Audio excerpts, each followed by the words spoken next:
Yo, what's up, y'all? This is the Keeping It Real Since podcast. So we're here with episode 3. Finally, I know we're on the cutting room floor and we're editing all this stuff.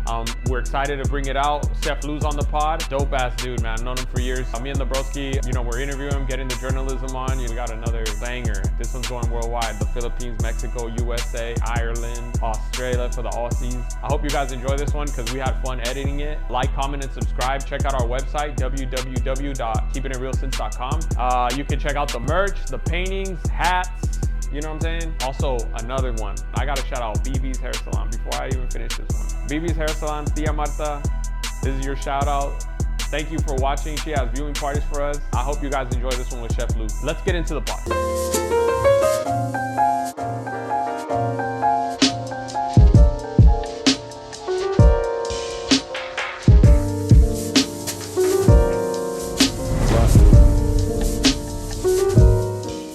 Let's start off spicy. I know stories. I know exactly how we're gonna do this. All right, guys, welcome to the Keeping It Real Since podcast. We're over here at Chapter 1 in downtown Santa Ana. We got a special guest today. We got Chef Lou. What's going on? Is that the short version? We also got our boy. Yeah, you already know who I am. How should we start this? Well, I want to start with like a question for you, Chef. Are all chefs smartasses? I feel like working with you, it's like... We're very condescending, for sure. Yeah, definitely. Dude. Passive aggressive. Yeah. At least I am for the most part. But no, yeah, we can be condescending dicks. I feel like that's a natural trait for chefs. Why is that? Why condescending? Is it like... I think we feel, at least in my case, that everybody should already know. Mm-hmm. But I guess it's kind of like barbers, dude. We're the same way, man. In terms of staff, yes, for sure. Yeah. I feel like you have to be, right? Yeah, like I come in and like I expect you guys to a certain degree to already know certain things. Yeah. And I'm kind of shocked when like something that I feel is elementary, you guys don't know. I'm like, what the fuck is wrong with you? Like the ketchup gets plated before the fries. No, or in general. What was that? Braised? When I was asking you about what braised was. Basic culinary terms like braised. You don't know what I don't know. No, what braised is, so I've been serving for like 9 years, maybe 10. Yeah. And this guy's all like, Chris, explain what braised is to me. I'm like, dude, I don't fucking know. What is braised, bro? Did you look it up? I know this. All right, my boy I'm not gonna lie. A gang of notes right here. So was it braised or was it? It was braising. It was braising. Okay. I think it's like. You know what? Don't put me on the spot, dude. I don't know. I already forgot, man. Hey, Chef. So with that in mind, like, so Chris is obviously he has a lower level of culinary arts. Where did you begin? What was your start, and how did it spark where you are at today? I thought you were gonna say Chris has a lower level of intelligence. Yeah, that too, bro. Low-key, I didn't want to burn him out right now. I know what garnishes are. Come on. Where did I start? Yeah, like what was your start? Were you, a lot of chefs like above you, like I guess that were more experienced, like really hard on YouTube? Were they like, was that how you learned, or was it more, you were kind of nurtured? I mean, I went to culinary school. Because YouTube wasn't out back in the day, huh? No. I started culinary school kind of during like the genesis of like this foodie culture, and like the Food Network was just in its infancy. Yeah. So like the celebrity quote unquote chefs of my time were like the Julia Childs and Julia Child. At that time, Emerald Lagasse was coming up, right, and people like that, right? So the way culinary school was sold to me was, because I hate math, I went to this interview at the Le Cordon Bleu Institute in Pasadena, and they're like, I go, well, how much math is required? Like, oh, there's no fucking math. Yeah. And the lady was like from Lakewood, which is next to Bellflower, which is where I grew up. And I was like, oh, sweet, no math? Fuck, I'm in. Sign me up. Yeah. How many loans do I need to take out? Shit. Lo and behold, there's fucking math. there's a shitload of goddamn math. And I was like, are you kidding me right now? Yeah. Tablespoons, man. Yeah, when we got into recipe conversion and baking and the science behind things, and then converting a recipe for 2 people into 200, it's like, holy fuck. There's some fucking math. But it's like you adapt and you learn, and you quickly found out not how easy, but how to work smarter at it. And obviously in 2024, with the access to like your phones and devices, it's much easier, and apps and things like that. So it's much easier to do it now. But back then it was like, holy crap. How am I going to do this when I'm an idiot? Yeah. So you didn't have a sensei or like someone you learned from? I did. I did. in culinary school, it was my age group at the time, which would have been in the early 20s. We were like, I would say like 25% or 25 percentile. Right. They were mainly established people in their own fields looking for something else to do. So I was in there with like 50 and 60-year-olds and people in their later years, you know? Oh, shit. Yeah, like we were, like it was this core group of friends that I'm still friends with to this day for the most part. Like my friend Vanessa Kaler, Victor, Steven Rojas, like we all still keep in touch, but we were like young and we were drinking and going out. Like we would be doing what we call labs or practicals, you know, where it's cooking, and there'd be boxed wine in front of us. So Vanessa and I, because we were super tight at the time, like we would drink shots of red wine and like white wine, like during saute shots. You know? Then we get a break, and then we go to the local taqueria or Mexican joint across in South Pasadena, and then just these margaritas and shots of tequila. Oh my God. Is that what sold you on the industry? Is also like the vibe of it? Is that like the is part? that what it was? Oh, the first day of culinary school, like we got dropped. They dropped on our desk the book, the Bible, Kitchen Confidential by Anthony Bourdain. And Go check that out. You have a day to read this, and then you come back. Once you read it, and if this is appealing to you, come back. If not, we'll give you a full refund. I was reading, I was like, holy hell yeah, I want to do this. Like the whole, you know, quote unquote rock star lifestyle that the book kind of portrays, and you're like, I want to do that too. Do that shit. Yeah, you know? So that was super appealing for sure. Right. And then after culinary school, you went to what restaurant? I did in-flight catering for private planes, for private jets. Oh, so this shit. is like 2001. Yeah. So I worked at a company based out of Long Beach, and we would service San Diego. We would go as far south as San Diego International and all the way to San Jose. Damn, dude. That's pretty cool. That was rad. That's like, fucking dope. you know, I got the opportunity to cook for oil people from the Arab nations and Schwarzenegger, Fucking who was a rich governor. people. Yeah. Damn. And Madonna. Okay. And Oh, shit. the one thing that company did was we serviced every sports team that would come into town Yeah. that would play the Lakers, the Dodgers. Jesus. So, yeah, we would service all them. So we'd make hot dogs and burgers to like lobster thermidors and Damn, oysters. dude. Yeah, That's fucking So dope. as you were learning, you were engaging in the partying and the lifestyle, and then you were like, holy shit, I'm cooking for the Lakers, I'm cooking for oil tycoons, Madonna. and shit. And that was what age was that? I was 23. Damn. Yeah. Damn, dude, you were young, dude. young. Yeah, I was a young kid. Damn, dude. Yeah. Testosterone. So you all weren't the way under up. anybody. You just got Yeah. hired as like, all right, you're gonna do this. Was it like independent work? It was an externship. Yeah. As part of the culinary program, you have to do a paid externship. Yeah. A lot of my people I went to school with did big time restaurants, you know. Like Charlie Palmer at the time, some went to Europe, what have you. Some guys were just like, or some people were just into it to work anywhere. Right. Like there was this guy, Steven, I forget, he was from Valencia. He was working for one of the sandwich companies. In order for him to get into management in that company, he had to go to culinary school, so he did it. He was a fun guy. He listened to some shitty music. But he was Like, fuck But he was you. cool. He was a cool Who dude. gave him the aux cord, man? Can't cook to this. like you do fall into that Yeah. lifestyle. We're like wannabe rock stars. Right. Like we can't play a goddamn instrument. Except, Right. Like my friend Vanessa is a great musician. That's appealing to us, you know. Right. Like, Yeah. We're kind of it's a band of misfits.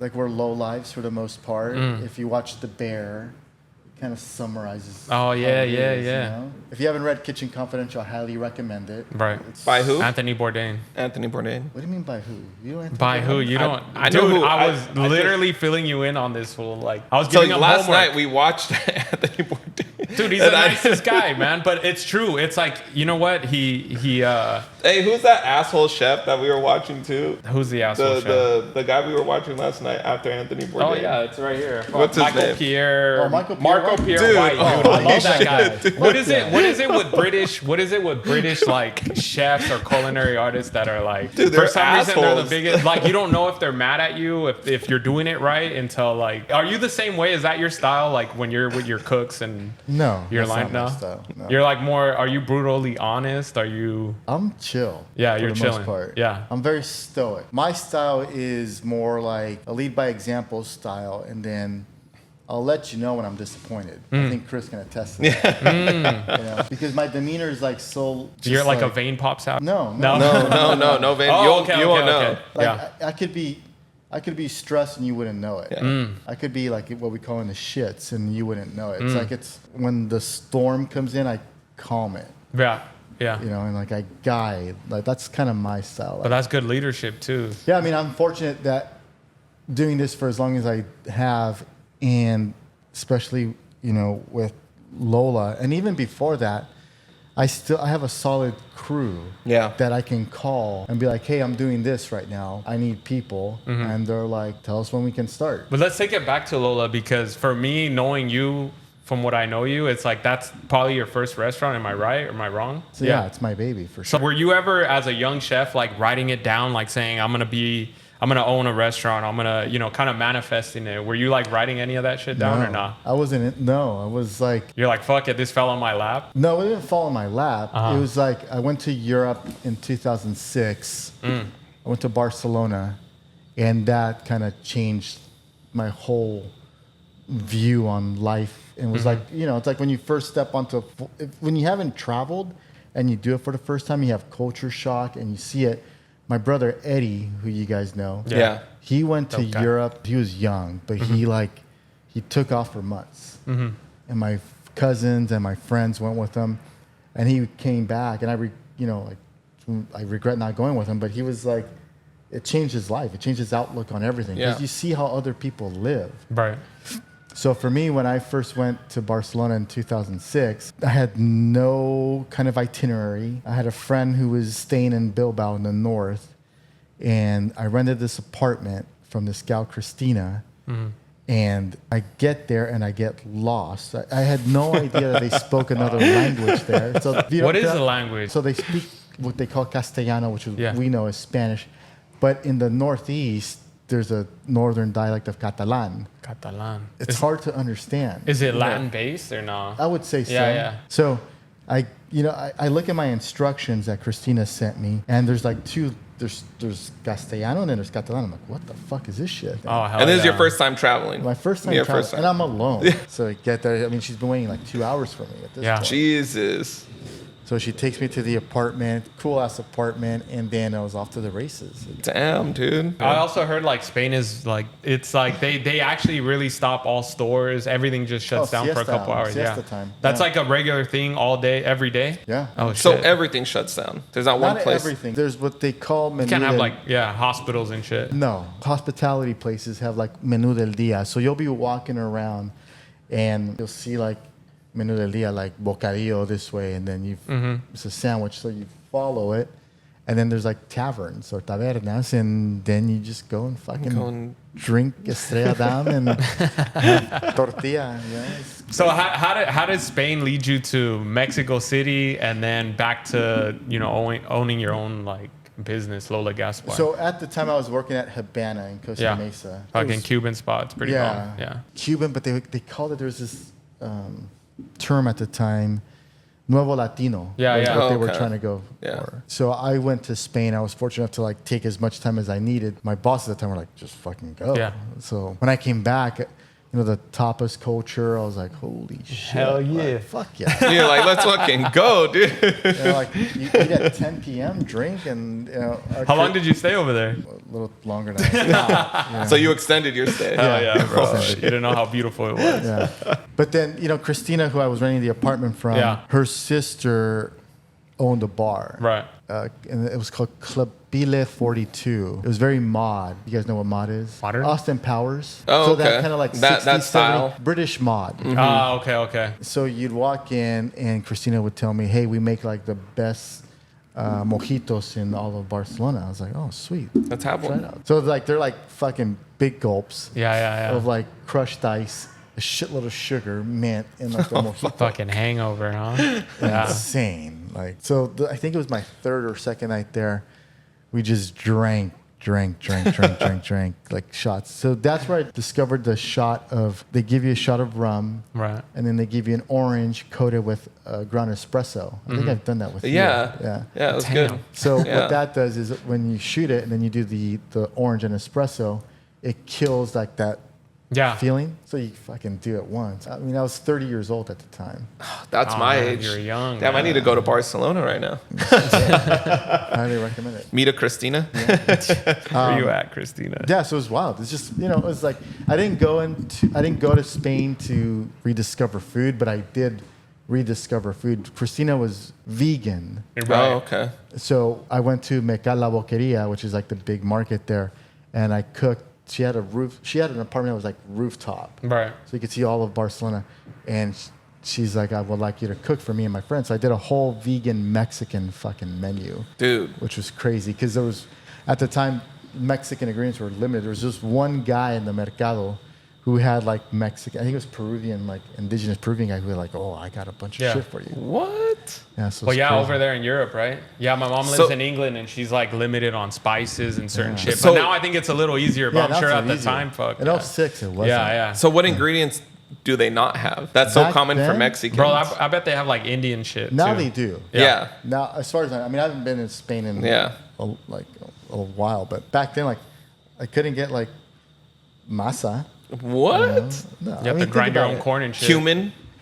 Cumin was available. Oh, okay. Like Chipotle was like gold over there. Oh, shit, Yeah. dude. To go back to your question, when I came back, like I was able to change the menu at Habana and do more like tapas-esque kind of food, and that kind of segued into opening, Lola Gaspar down the street. And tapas is more like I'm imagining it like more a la carte style, like so not small a big, plates. big small plates. Yeah, right. So when you walk into a taberna or in Spain, Right. and there's food laid out, there's like a spread. Or in the northern and Basque country, they're called pinchos. Pinchos. The pinchos are more served on little breads with skewers, and it's wild. There's like the honor system. So like you grab whatever you want, get an estrella, and then you sit down, and then when you're done, you give the toothpicks back, and then they charge you accordingly. So you could just be tossing fucking toothpicks and shit. People but, don't. I mean, I it's- don't know about now, but people weren't when I was there. Like you said, it's the honor system. Yeah. It's kind of like just respect. Yeah. That's dope. So then you brought that back to Habana, and then and then we did. We had like a kind of like a tapas style menu for a bit, and my brother and then my partner at the time, we were like, okay, what else can we do? And we kind of hit our peak over at Habana at the time.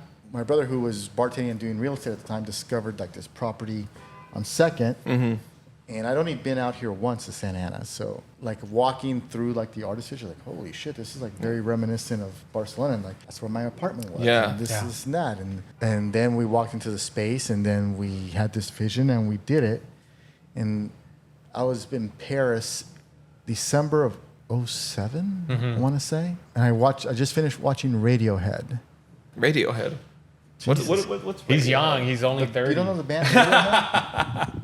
I probably heard of that him. one song. I probably heard a song. Creep. Creep. That's TLC. No, bro. Oh my god. The fact that you know TLC is crazy. Can we go to a commercial break now? Happy Dad's our sponsor. Yeah.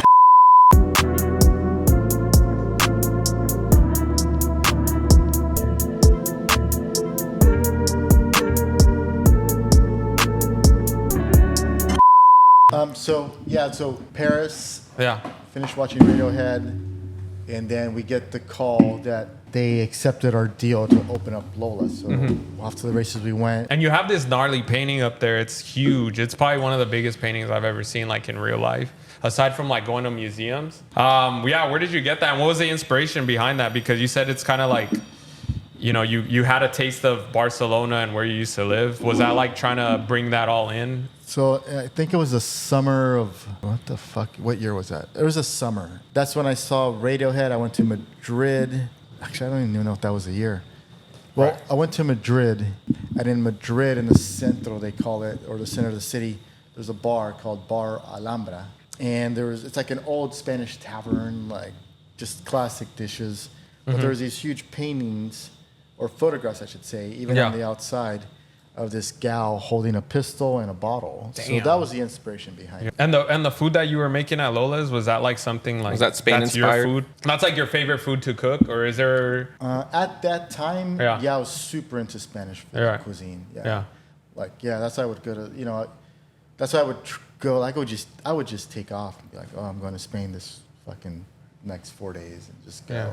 So everybody who's local to Santa Ana kind of knows, they're kind of familiar around here with some of the restaurants, and one of them is Chapter One. What drew you to here? This is now the most recent venture you've taken on. What is it that you want to accomplish here as a chef? Is this something that's going to complete you, or is it something? Let's do it. Let's get the gloves out. Can somebody bring me up? So what brought me here? It was like a casual conversation with JJ on, like, literally in the middle of the street about what I was doing at the time, because we sold Lola in 2022, I believe. It's and I was I've been kind of freelancing and stuff like that, and I started doing R&D work, research, and started conceptualizing new dishes for him. Right. Back in November. And he said, hey, I need a chef. I was like, okay. And you did we it. Came to an agreement, and that's where we're at. True. Hell yeah, dude. So are you bringing any of that inspiration from Lola's here, or are you keeping it totally different? Totally different models. Like, Lola went from being like more Spanish inspired, and then in 2019, I went to Mexico City, and that kind of changed the game. Yeah. It changed it professionally, and kind of changed the course of, like, even where Lola went at that time, And I was very, very hesitant to go to Mexico City. And I was like, shouts out to my wife. Yeah. Because she lived there for a few years, and she was like, I want to take you there. And I was like, okay. I was like, well, okay. So my kind of nature back then was like very lackadaisical, and she booked everything. And then when I got there, I was like, what the fuck is going on? What have I been, why have I been going to Europe for all this time? Like, this is where it's at. It's a hidden gem. Yeah. So props to her for, like, being like, let's fucking go, asshole. Yeah. Persistent on it, huh? Yeah. And then, like, seeing that city through her eyes, and then just food-wise was like, what the fuck? It's not just tacos, it's like so many Argentine restaurants there. And then we had a life-changing experience at this place called Masala y Maíz, which is like an Indian Mexican place. And it's like, fuck, the mezcal culture. And then just eye-opening. And then my brother met us there, and then friends met us there. And then it was a quick trip. But when I came back, kind of like how Habana with Spain, like, and Lola, when I came back and just went full Mexico City with Lola, kind of changed the course of my career. And the notoriety that came behind it was like, oh, fuck, here we go. Here we go. But, you're not doing it for that. You're just like, oh, this inspires me. Like you guys, right? It's like you find something that inspires you, you reinterpret it. Yeah. And then you go. Exactly. I feel like everything's been said, written, cooked, done, and it's just your interpretation of it. Your kind touch. of reintroducing it to people. Yeah, it's like, people making podcasts, like, well, what's our spin on the podcast? Exactly. Same thing applies to what we do as chefs and stuff like that. Was there any chef over there in Mexico City or Mexico in general, like, that put you on, like, that you could shout out right now? Maybe they're watching, dude. Because, by the way, we're kind of big in Mexico and the Philippines. You'd be surprised. Yeah, a lot of our views come from Mexico or the Philippines. It's crazy. Which is crazy because we haven't said one word of Spanish. No mames way.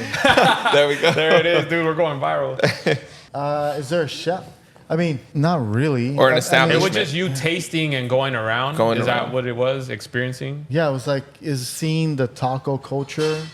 There's like a huge panaderia, which I forget the name of it, but it's like in the center of the city. That was really good. That was amazing, actually. Like Masala and Maíz was eye-opening. Like, we didn't do the Puyol, which is I forget Enrique Olvera's spot, but like Enrique Olvera's inspiration. Right. Javier Plasencia and TJ and Valles. inspiring, like Baja cooking, because my parents are from the northern part of Mexico, so like mesquite cooking's huge, flour tortillas are huge, stuff like that. What was I gonna ask? It was something dope. Oh yeah. So when you're tasting like any food, any dish, are you like one of those that like you taste it and you're like, oh, coriander, fucking pepper, salt? Like, can you taste all the ingredients? How sharp is your palate? And is that an important thing to have as a chef, or do you even care? I feel like you're just tasting, you're like, that's dope. Yeah. As long as it tastes good. If it's like a recipe that I conceptualized, then yeah, for sure. Like we were making ranch the other day here. It's like, it needs more dill kind of thing. Like you can break down like the In-N-Out secret sauce. Yeah, like if I know what's in it, can I break down the In-N-Out secret sauce? Yeah. Can you? And is it that good? It's good. Yeah, it's good. It's all right. It's pretty fire. I'm sure it's mayonnaise, ketchup, and fucking pickles. That's all it is. But what do I want to accomplish here? Elevate what we're doing. Yeah. It was at a low point, I feel like, and I feel like since you've gotten here, I've had more of our guests compliment what we're doing. So like now for brunch, for example, we're rolling out the new brunch items and compliments, the pancakes, the chicken and waffles, all that good stuff. It's like, I haven't heard compliments like that in years. No, and it's hard, especially in downtown Santa Ana. I don't want to be too harsh, but it's like kind of the food experience around here is not that great, especially for brunch, for breakfast. There's a couple restaurants where you could say, okay, I'll eat there, but I usually go out. I go to Orange, I go to Tustin, Anaheim. I get out of here. Yeah. But it's like what I've experienced here and like where you've been doing, it's like I think it can draw people in because that's what Santa Ana's lacking, at least downtown. I mean, it's like downtown Santa Ana's gone through this kind of ebb and flow of, we went through a period where we had like amazing chefs down here. It's like you had Irania with Chef Ryan, who was kind of doing elevated Filipino cuisine. Before that, you had my friend Aaron Hamburger at the Crosby in the North Left. You had Mix with... right where detention's at, yeah. Before Mix was something else. I forget the name, but... Eat Chow. No, not Eat Chow, No? bro. Come Eat Chow on, was bro. where... Over there. Hamburger was. A Hamburger, yeah. What was this place called? Little Sparrow. The sushi spot right there, or is it OMG? OMG. Yeah. It's still there. That's still there. Yeah. But Still there. I'm talking like... Lola opened in 2008. Back then it was Gypsy Den, and then Memphis, and then the Crosby was here. Memphis. And I then remember Memphis. 2010, right? Chapter opened. And C4 then Deli. C4 Deli, and then... Well, C4 Deli was first and then Chapter, right? No, Chapter was first. C4 was... C4 is after. Chapter was first, Yeah. C4 Deli, then closed. Oh, really? Yeah. Oh, shit. I didn't know Chapter was open first. I just gave you a timeline, dude. Come on, bro. I almost didn't believe you for a little bit. Even though you've been here Are longer you than testing me. chef right Sounds, Oh my. it sounds like he is doing service. Yeah, man. So like, how does this all fix into your like overall plan as a chef, as an individual, like, as what you set yourself out to go? Because I know this isn't the end all be all, No, but I feel like everything we're doing now, it never. It's not always the last. It's not the stamp on the pig. Yeah. No pun Way intended. to put nice pun. So what's the plan? Yeah, like overall, like how does this fit into your overall as a chef, as a person in in life? That's a good question. It's a deep question. I guess it's more just sharing what I know, what I can do to make things in places better. The long term, as far as what is going on here, would be just make this place the best place it can be. Bringing back that dinner crowd. Yeah. That brunch crowd. Yeah. Because I feel like when you go around, especially on Sunday brunch, if you go around, there's not many places that are like doing a really good brunch menu or a really good brunch setup, and I feel like that's what we're aiming towards. Within the field of downtown Santa Ana, be the best destination within these borders, but beyond that, it's like, I don't come in thinking let's be the best place in Santa Ana. Let's just be the best place we can be, and then whatever comes from that will come from it. Yeah. Like, we didn't achieve notoriety with Lola with the plan of it being that way. It just happened organically. Yeah. That's kind of my thought of it here. It's like, okay, we won't hype up this is what we're doing, but word will spread that it's better, and it slowly is, and then we'll see what happens. We'll assess things come summertime, and you see it. I mean, we can taste it. You can taste it. You can taste what I've done. It's fucking for sure delicious. Yeah. Brought in a great crew. Yeah. I'm probably the best part of the crew. In the kitchen. Oh, okay. Did you start off as a dishwasher anywhere? No. I don't know. He went straight to. I did it for sure.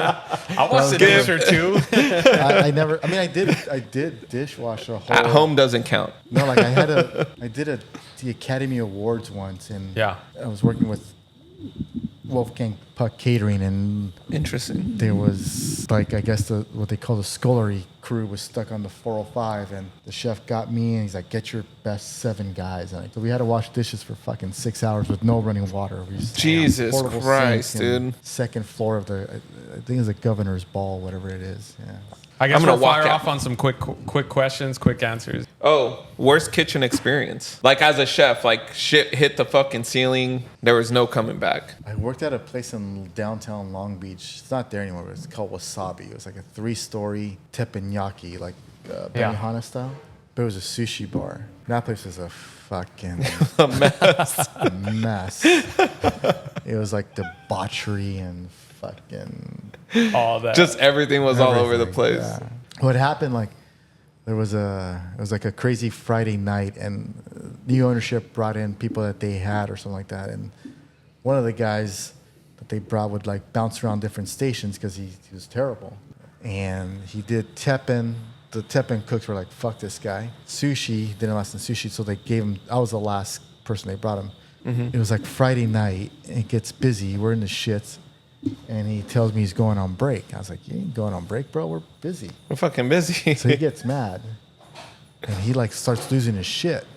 So he grabs a knife, and he's like, "I'm like, motherfucker, you gonna stab me right now?" And he's like, "Are you fucking kidding me, dude?" God. He was already threatening your life. I was like, okay. So he didn't stab me. He dropped the knife, and then he left. And then he did. I said, "Get the fuck out! Get out of here, bro. What are you thinking?" But hey, chef, who would you like to cook for, dead or alive? Anthony Bourdain, number 1. For sure, huh? That's a great question. What would you serve? Marco Pierre? Marco Pierre White. Would you cook for him? Maybe. What would you serve Anthony Bourdain? You got an hour. It's like a fucking cooking show. Your best fucking dish. It's fuck. Probably lamb al pastor tacos. Ooh. And then who else? You got 2 more. Dead or alive? Yeah. We'll try an alive guy this time. Not to be like sentimental, but my grandmother's. Yeah. You never cooked for her? No, they both passed. So. Yeah. So that'd be 2 and 3. That's dope. There you have it. All right, man. Is there anything else you want to let everybody know? People in Mexico or the Philippines, because that's our fucking market. How about you some can say it in Spanish US, if you want. Say it in Tagalog. Tagalog? I only know like Punta Gramo, I think is it. Message for my Mexican people? Anyone. No, Here, and then not only that, but just in general, like chefs or who like are coming aspiring, up, or somebody who wants to come like in the business and to young chefs. Don't do it. Don't do it. Find something else to do. So if you weren't going to be a chef, like let's just say you didn't follow that passion, what would you be doing? I'd be a luchador. Oh, fuck. I'd still whoop your ass. Sure. oh my god, that's so cool, Chris. dude. Flex for the camera real quick, Chris. We'll save the guns for later. I know. So don't do it. Why? It's not everything it's cracked out to be. When I came up, it was a different time. It's been glamorized way too much. Oh, okay. What you see on TV isn't necessarily how it is in real life. Exactly. I don't know what the rhetoric is now, but I'm sure they tell you all it's going to be like this way. It's not. It's like you make shit pay, minimum wage at best. And when I started, minimum wage was like $6.75. Yeah. Holy shit. You know what I mean? That's how I started. What? For a chef? Well, you don't come in as a chef. As a chef, but and how do you feel about that? That you know, there. What did I write down? I was writing down something about like, you know, you're cooking up. How do you feel about servers, like basically eating off of what you cook? You know what I mean? He gets $30, $60 tips, and the chefs and the cooks back there who are in the fire, man, are like, what the fuck? Where's my $5? Don't ruin the tipping culture, bro. Yeah, how do you feel about tipping culture? How should it be? How should you? What would you do to fix culture? that? Yeah. To fix it? I don't know. It's a good question. It's true. It's like some of these guys, you know, So they get a bag sometimes on a nightly basis based off the food. I feel like, yes, and part of it is, you know, guest experience. I could say that, but you know, I mean, so should the back of the house get paid more? should they get tipped out? Like, should To they a also certain receive degree, certain? Yeah. Yeah. I think we do offer that here. yeah, we do. Oh, okay. So guests are able to purchase beers for the back, which is a tip to the kitchen if they, you know. But our job is to sell it too. Like, we're supposed to be like, hey guys, if you guys love the food, you know, the kitchen would appreciate like a beer for the back or something. You know? Yeah. But like if I have a really good night, I'll just bring in beers for the back and just be like, you know, here. Like, Chris is Thank so you. special. Dude, you're nice, bro. I'm fucking nice, dude. Thank you, Chef, for coming. No, coming yeah, in dude. on Thank the- you on for the coming through, podcast. man. That's Also, thank you, JJ, for letting us use the restaurant. Yeah. Shout out to Chapter 1. Shout out to Chef. Really appreciate it. Hey, thank you guys. Thank you, dude. I didn't get All my right, ball let's get it. mezcal that you guys promised, but Oh, we're going to go take a shot right now. cheers. Thank you guys. Cool.